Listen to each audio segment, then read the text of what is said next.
우리 말씀과 함께 있는 먼저 4장과 5장의 개요를 읽겠습니다. 81쪽에 있습니다. 제가 읽겠습니다. 4장과 5장에서는 하나님의 신실함이 두드러지게 강조됩니다. 하나님은 인간의 타락과 반역에도 불구하고 옛날 아브라함과 약속하셨던 하나님 나라 건설이라는 원대한 계획을 포기하지 않으셨습니다. 범죄한 이스라엘은 분명히 하나님의 심판으로 멸망할 것입니다. 그러나 하나님을 향한 신앙을 저버리지 않은 남은 자들에게는 시온의 영광을 재생시켜 주실 것입니다. 완전한 평화를 이루어 전쟁 무기를 농기구로 바꾸게 할 것입니다. 이런 궁극적 역사의 완성은 베들레헴 에브라다에서 태어나시는 예수 그리스도로 인해 이루어질 것입니다. 아멘. 미가서 1장과 2장에서는 심판의 메시지가 계속 등장을 하지요. 북이스라엘은 사마리아 때문에 멸망당할 것이고 남유다는 예루살렘 때문에 멸망당할 것이다. 결국 두 나라 모두 정치, 종교 중심지였던 그 수도에서부터 타락과 부패가 시작되는 바람에 하나님께서 저 북방에서 이방 민족을 일으키셔가지고 두 나라 모두 치실 것이다. 이 이야기가 1장부터 3장까지 기록이 되어 있습니다. 그런데 4장부터는 희망의 메시지가 나옵니다. 회복의 메시지가 나옵니다. 감사하죠? 우리 담임 목사님께서 자주 이야기하시는데 심판은 있지만 멸망은 없습니다. 우리 아버지의 마음, 어머니의 마음하고 똑같습니다.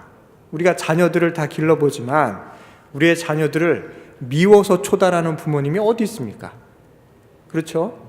이 자식이 그저 잘 되라고, 실수를 하면 실수를 깨닫고 다시는 그 잘못을 하지 말라고 종아리 걷어라, 몇 대 맞을 테냐, 이렇게 하고 회초리를 드는 것이 사랑해서지 미워해서 그런 게 아니지 않습니까? 우리 하나님 마음도 똑같습니다.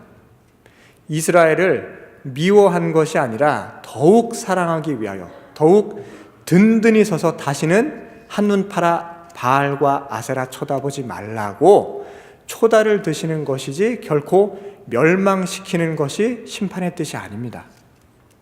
그래서 이 4장부터는 회복의 메시지, 구원의 메시지가 등장합니다. 근데 그 메시지가 굉장히 멋집니다. 하나씩 찬찬히 보도록 하겠습니다. 4장 1절과 2절에는 어떤 이야기가 나오냐면 끝날에 이르러는 이렇게 등장하죠. 4장 1절에 끝날에 이르러는 이스라엘과 유다가 망해서 마치 패망당하여 하나님이 나를 버리는 것 같으나 그러나 종국에는, 끝날에는, 마지막 때에는 어떤 일이 벌어질 것이냐면 전 이방 나라들이, 온 세계 모든 민족들이 다 시온산 이 예루살렘에 모여서 하나님의 율법을 배우게 될 것이다. 이 내용이 1절과 2절에 나옵니다. 율법이 시온에서 나올 것이요 여호와의 말씀이 예루살렘에서부터 나올 것임이라. 2절에 이렇게 기록이 되어 있습니다. 멋지죠? 한때는 아수르가, 바벨론이 이 예루살렘의 그 모든 부요함을 탐내서 예루살렘을 정벌하려고 했는데, 근데 끝날에는, 마지막 때에는 예루살렘에 모여서 하나님의 진리와 도를 배우게 될 것이다. 이런 놀라운 메시지가 있습니다. 다시 말해서 예루살렘과 이스라엘과 유대인들만 구원하겠다, 이 말씀이 아닙니다. 하나님께서 예루살렘을 통해 온 세계와 열방을 구원하시겠다, 이 말씀을 하시는 겁니다. 자, 이게 언제서부터 비롯되냐면 사도행전 1장 8절 한번 기억해 보십시오. 사도행전 1장 8절 기억나시죠?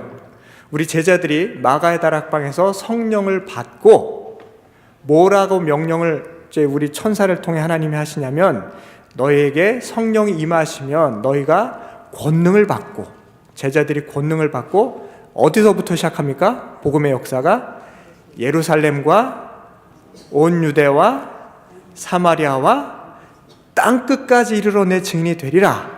이렇게 기록되어 있어요. 그러니까 그 말씀이 그냥 나온 말씀이 아닙니다. 이미 구약의 미가서에 예언이 되어 있던 말씀입니다. 복음의 시작은 예루살렘입니다. 아브라함이 하나님이 택정하셔서 저 가나안 땅에서 복음의 역사가 시작이 되죠.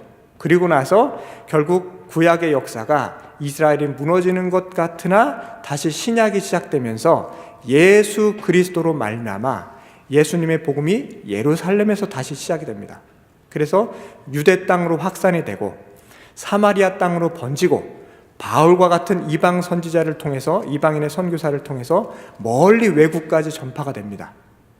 이게 동시mon적으로 점점 커져가는 것이죠. 그 이야기가 여기 미가서 4장 2절에 나옵니다. 율법이 시온에서부터 나올 것이요 여호와의 말씀이 예루살렘부터 나올 것입니다. 멋지죠. 그래서 이 예루살렘에서 시작된 복음이 어디에까지 이르렀냐면 130년 전에 여기 우리나라 땅에도 이르렀습니다. 그래서 이미 우리나라에 복음이 들어와 씨앗이 심겨지고 열매가 맺혀진 지 130년이 지났습니다. 참 감사한 일이죠. 이게 전 세계를 휘돌아서 우리나라까지 들어오고 저 아프리카 땅, 아시아 땅까지 모두 복음이 전파가 되었습니다. 바로 이 미가의 예언을 통해서 또 초대교회 사도들, 제자들을 통해서 복음은 널리 전파가 되었습니다.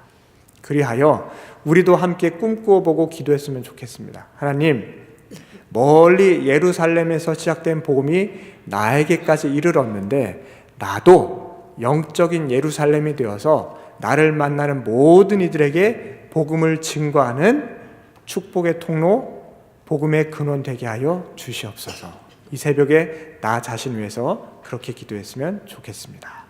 자, 또 보시면 끝날에 이르러는 이 예루살렘에서 복음이 시작이 되는데 이제는 전쟁의 소문이 그친답니다.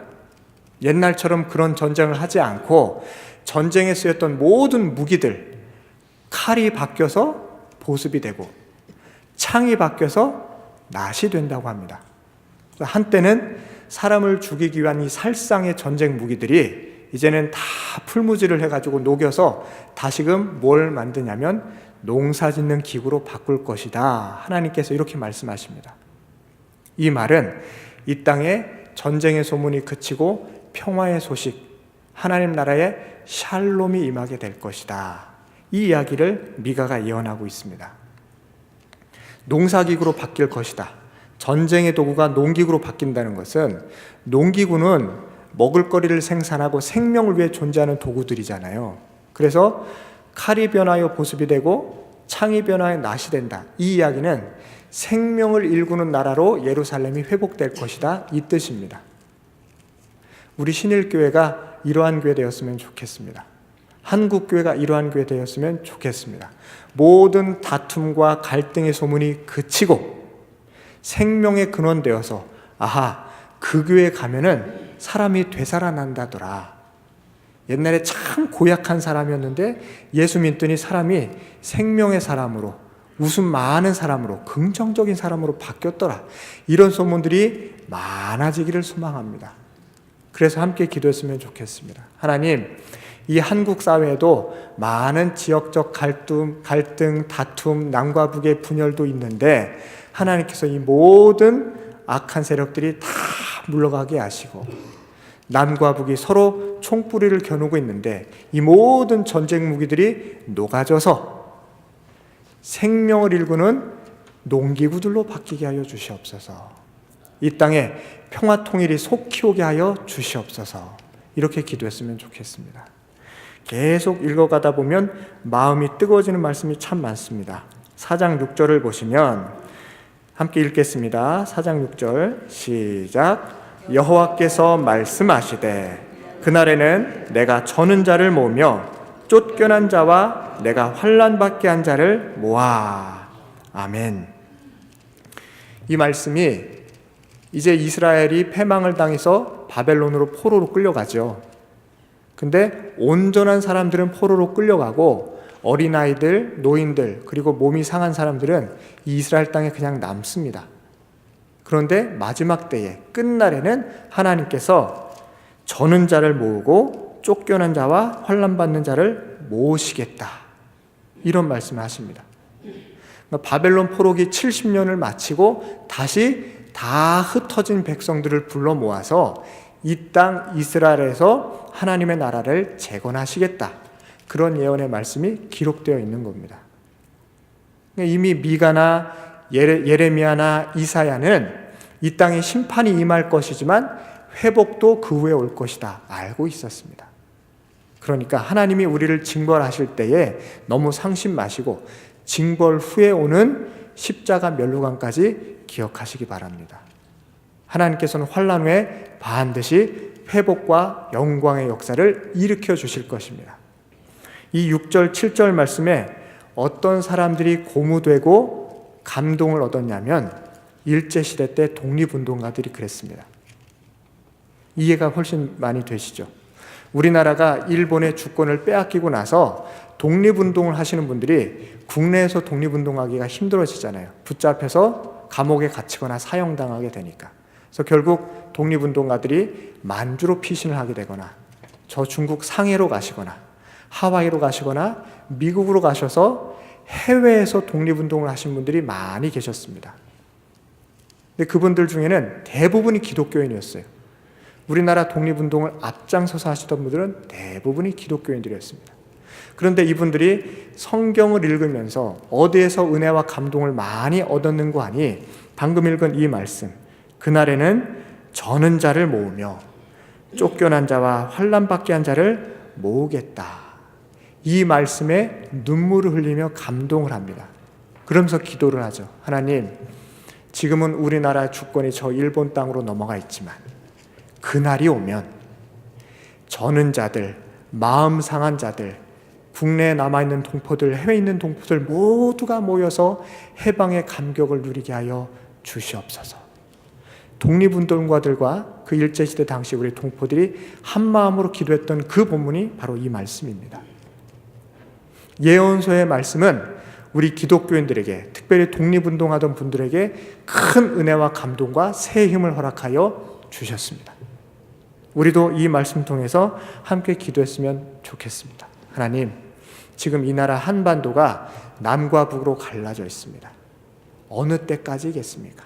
하나님 때가 오면 하나님의 방법으로 이 나라 이민족 다시금 하나 되게 하여 주시옵소서.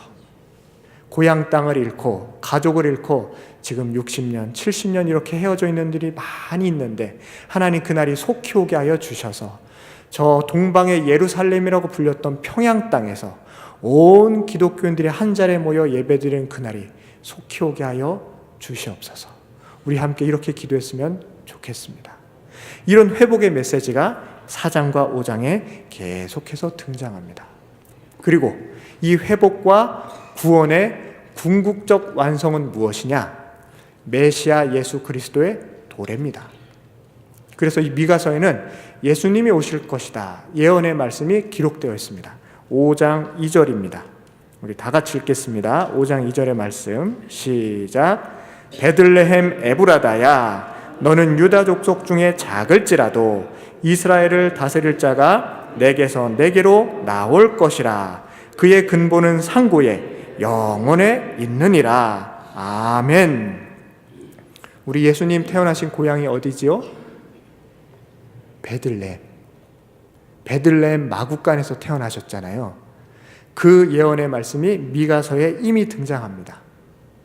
앞으로 이 이스라엘의 온전한 회복과 구원의 완성을 위해서 메시아가 오실 것인데 그분은 어디서 태어나느냐? 베들레헴에서 태어나실 것이다. 베들레헴은 비록 이 유다 지파 땅 중에서 작은 시골 동네지만 보잘것없는 작은 지방의 소도시지만 거기서 메시아가 태어나기로 예정된 것은 상고에 영원해니라. 이미 태초부터 하나님께서 예정해 놓고 계셨다. 그 말씀입니다. 언제 메시아가 오실지에 대해서는 미가가 아무래도 하나님께 받은 말씀이 없었던 것 같습니다. 하지만 어디에서 태어나실 것이다. 이것은 미가가 받았습니다. 그래서 베들레헴에서 그분이 태어나실 것이다. 이렇게 예언의 말씀이 기록되어 있습니다. 근데 왜 베들레헴일까? 예루살렘도 아니고 사마리아 땅도 아니고 왜 베들레헴일까? 궁금하지 않으십니까? 베들레헴이 원래 누구의 고향이에요? 구약시대 때 유명했던 왕 다윗의 고향입니다. 다윗의 고향. 베들레헴은 이스라엘을 완전히 기틀을 잡았던 위대한 왕 다윗이 태어났던 고향입니다. 그래서 예수님이 베들레헴에서 태어나신다, 이 뜻이 뭐냐면, 첫 번째, 다윗의 혈통의 후계자로서 다윗의 힘과 능력보다 더한 이가 이 나라 이스라엘을 회복시키실 것이다. 이런 영적 혈통, 이런 유다지파 왕조의 혈통을 우리 예수님께서 이으실 것이다. 그런 의미가 있습니다. 다윗의 왕조에서 우리 예수님이 태어나 그분이 다윗보다 더 위대한 하나님의 나라를 일굴 것이다. 그런 의미가 베들레헴에 담겨 있습니다. 또 하나는 뭐냐면, 예루살렘이 우리 미가서 1, 2장을 통해서 보셨지만 종교적, 정치적 중심지였지만 타락하잖아요. 이 기득권 세력들, 정치 지도자들하고 종교 지도자들이 오만함을 가지고 영적 오만함 때문에 결국 타락을 해버립니다. 그런데 하나님께서 그걸 치유하시고자 예루살렘에서 누군가가 태어나는 것이 아니고 베들레헴 저 지방의 조그마한 동네에서 이스라엘을 다스릴 자가 태어나실 것이다. 그것도 여관방 마굿간에서 태어나십니다. 그만큼 예수님은 낮고 천한 곳으로 오셔서 이스라엘의 모든 사람들, 특별히 저 아래로부터 낮은 땅 천한 사람들로부터 시작하여서 높은 곳, 높은 지위에 있는 사람들에 이르기까지 모두 변화시킬 것이다. 그 의미가 이 베들레헴이라는 지명에 담겨 있습니다. 그래서 예수님은 원래는 근본 하나님의 본체셨지만 낮고 낮은 이 땅으로 오시는데 가장 낮은 시골에 저 짐승들이 울부짖는 마굿간에서 태어나셔서 맨 처음 만난 이들이 동물들, 그리고 양치는 목자들, 이런 분들과 함께 이 나라, 하나님 나라의 회복을 꿈꾸셨다라는 그 의미가 소중한 메시지가 담겨 있습니다. 이것이 하나님 나라의 궁극적 완성입니다. 우리도 함께 기도했으면 좋겠습니다. 하나님, 내가 비록 낮고 천한 자리에 있을지라도, 사람들이 나를 무시하고 괄시하고 모른다 할지라도, 하나님, 예수님은 내 마음을 아실 줄 아오니 내가 다시금 하나님으로 말미암아 독수리 날개쳐 올라간 같은 능력을 얻게 하여 주시고 하나님으로 말미암아 하나님의 일꾼 되게 하여 주시옵소서. 이 새벽에 이렇게 함께 기도했으면 좋겠습니다. 같이